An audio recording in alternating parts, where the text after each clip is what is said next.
From Bravery Media, this is Appendix B. My name is Joel Goodman. With me is Kristen Van Dorn, and we're resuming after a 4-part series on the brand equity pyramid. We are now moving on to other topics. So back to hot topics in higher ed, Kristen.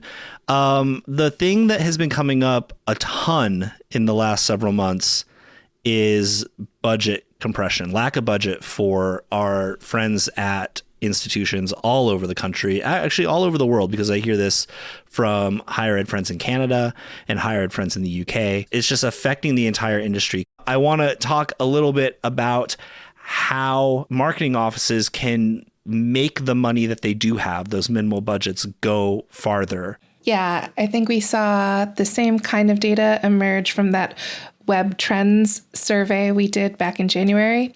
People are saying that they're charged with doing more than less, that they're facing losing team members or major budget crunches. And I think now is absolutely the right time to talk about where this industry is at in terms of market spend. Because a few years ago, they were talking about how higher education was spending outrageous amounts of money on marketing. And I think we all know that that's not exactly the case for every institution, especially right now. Yeah. Especially as we've come out of this pandemic, we have FAFSA related hiccups in terms of our enrollment management. Things are just a little bit different now than they were 3 or 4 years ago. And I think that that's really changed our financial planning for marketing. I totally agree. And it feels a little bit whiplashy, right? Like, oh, it's like we have all this money and now we have no money and back and forth. And I think the common mantra, the common call to arms that we hear in higher ed is that we always need to be doing more with less. And you see it in articles on the Chronicle and Inside Higher Ed. You hear that from people all over LinkedIn. How do we do more with less? But I don't know that is the question that we should be asking in this industry. And I say that because there is so much that we can do better with the money that we're spending on stuff, right? We don't have to do more with less. We just have to do better with less. And it's a question of quality for me. It's how do we make sure that the practices that we do have in place in our marketing offices and the actions that we are taking are performing at their peak before we start tossing some other half-filled, half-usable techniques and strategies on top of those. I think that also in higher education marketing, we are all a bunch of Jack and Jills of all trades, right? So everyone knows how to do a little bit of everything, but not quite to the quality and consistency where it makes an impact on the institution's enrollment or reach or audience building. It's just enough to say, yeah, I know a little bit about Google Analytics, or I know a little bit about email marketing, or I know just enough about social media marketing, or I know just enough about website optimization that I can kind of hold this together and do all the things. But I'm not sure that we're doing any one of those things really well. And that's the problem, is that when we don't have focus and we are all generalists, those things that we should be doing well, that should be changing the game for us, that should be ensuring the longevity of our institutions, are things that don't get done properly. They get kind of used, but not used to their full extent. And so I think my thoughts here are like about things that we should be doing. Take the most expensive marketing piece that you have, and no, I'm not talking paid advertising because it might be the most expensive, but yeah, maybe paid advertising. How do you get your cost per lead down? I think a big way to do that is to offset where those conversions are coming from, where those leads are coming from. And so a big part of that is improving conversion metrics on your website. That comes with site speed optimization. That comes with fixing your UX. You don't have to completely redesign a website. You don't even necessarily have to rewrite a whole website. But what you do have to do is take a good hard look at how well your website is performing and figure out what areas are there for improvement. In my mind, that's the most cost-effective and most efficient way to spend money in order to get more leads and grow your enrollment? Yeah, in terms of the things that you can do to be more effective, most of the time you need very specific feedback loops. You need to hear from applicants. You need to hear from prospective students that are not applying to your institution about what worked, what didn't. And some of that is confabulation. If you ask, did you see that billboard on Route 95? I'm not sure everyone realizes if they did or if they didn't and what kind of impact it made in terms of reminding them. Is that a valid touch point? Is that not a valid touch point? Those are questions that are hard to get at.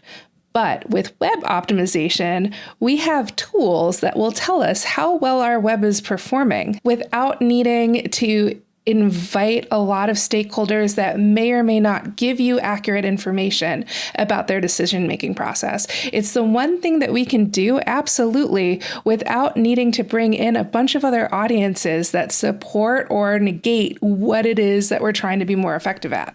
Second within this, I think improving your email marketing, it's a very easy thing to do in-house. And it's not even that you have to go in and completely optimize it and, get all these data points from open rates and click-through rates and that sort of thing. The simplest way is to pare back and start with something that's basic. Like, get rid of your fancy designed stuff. We already have plenty of research that shows that plain text emails are going to get opened more often and engaged with more often than fancy HTML emails. So pare back and then see what it does and build from there. Don't go spend a bunch of money on a huge direct mail marketing campaign or a huge email marketing campaign when you can simplify what you already have in-house. Yeah, I think that if you think about the life cycle of marketing to students, a lot of it starts earlier than we're accounting for. It's not starting at their senior year of high school. It's starting a couple years before that. People may be signing up to be on your email list. They may be interested in what you have to offer. They may be interested in your programmatic changes, or they may be a returning adult that's interested in, how do I complete a degree?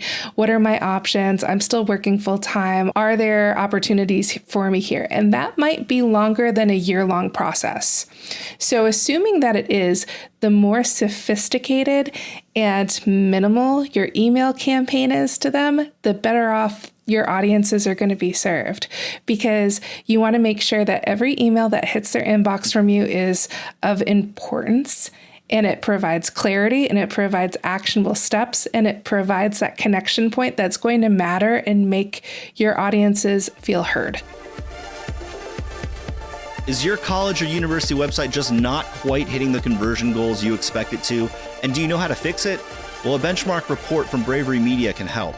In 7 days or less, we run a performance audit on your website and give you a prioritized list of action items to improve site speed, accessibility, and conversion rates.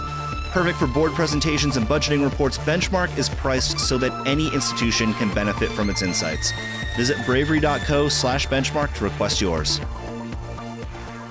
The next thing is something that I think we shouldn't do. I think that a lot of marketing offices, I think higher ed in general, is very eager to jump on new shiny things. And even though we constantly talk about in this industry about that proclivity to jump on new shiny things and talk about how terrible it is that we do it, something new comes along and we all jump on it. And marketing offices need to be wary of just throwing new tools at things and throwing new software at things when they don't already have a grasp on what's going on. So in this case, I don't know that the focus in most marketing offices should be trying to get more time back by outsourcing work to AI, outsourcing work to ChatGPT or other large language model software.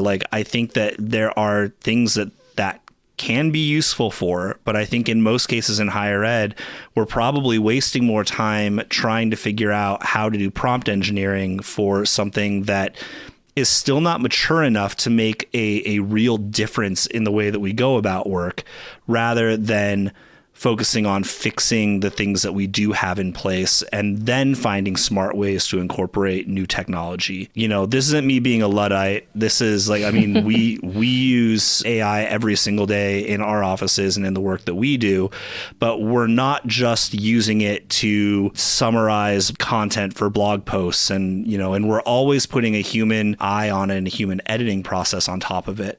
In some cases it's quicker, in some cases it's not, but we already know our processes internally. Higher ed just is kind of grasping, I think, at the AI trend without really knowing how it's going to work and affect their day-to-day and their longer outlook on reaching students. Yeah, I think that as helpful as an AI assistant can be in providing you with quick drafts of copy, what it can't do is give you insight, because the insight it's basing its intelligence on is all stuff that already exists. It's not something that you can mine from what is pre-existing on the internet. The quality is not there to the extent that it's going to provide something that is better than humans or that is equal to average humans. I think one thing to keep in mind with AI is that not all the AI engineers in these proprietary companies understand exactly how their models are working. They're just trying to get their models out to market as quickly as possible, gather a lot of data, and see if they can retroactively figure out how their models are working. But so there's a lot of weird stuff out there right now. Like I was listening to a podcast last week about how AI has already internalized winter break. It understands that we have a lot of holidays during that time. So it actually degrades the quality of the output that it gives you during the month of December because it's basing that on the work output of lots of humans during the month of December when they might be taking time off or preparing to go shopping for holidays or something like that. So I think that we're still discovering how AI can be the most helpful and the most useful. What I don't think that it behooves us to do is jump immediately into, I have to master prompt engineering. I'm going to tell the AI that I am a Starfleet commander and I need it to get the top 10 things that higher education needs to do in marketing. I need to write that out now. Otherwise, the ship is going to go down, and hope that I have somehow spurred on my AI companion to treat this with more intensity and accuracy. Like in short order, these AI models will understand us better, and we won't need to so closely prep it to respond to us in very specific ways in order for us to improve our output. And I think part of that is, even right now, most of us that are just getting started with AI and large language models don't know how to prompt engineer. And so it's a lot of trial and error. So you could start something that you think is going to help you write a quick news story really fast, and it takes 2 hours because you're sitting there just trying to revise a command rather than just writing it, or rather than taking the first draft and then editing it and putting your own voice on it. I think there's too much temptation to get distracted with new technologies that seem cool and that everyone is talking about how they're going to save us time and all that kind of stuff. When you don't have budget, that also means you don't have time. You need to make sure that any time that you are spending is on stuff that is very useful, not hoping that you can pack more into it. Again, it's about raising the quality level of what we're doing with less money rather than just raising the amount of output that we put out there. Appendix B is a production of Bravery Media. If you enjoy the show, please consider leaving a rating or review on your podcast streaming service of choice. It helps other higher ed pros find us. Thank you so much for listening. We'll catch you next time.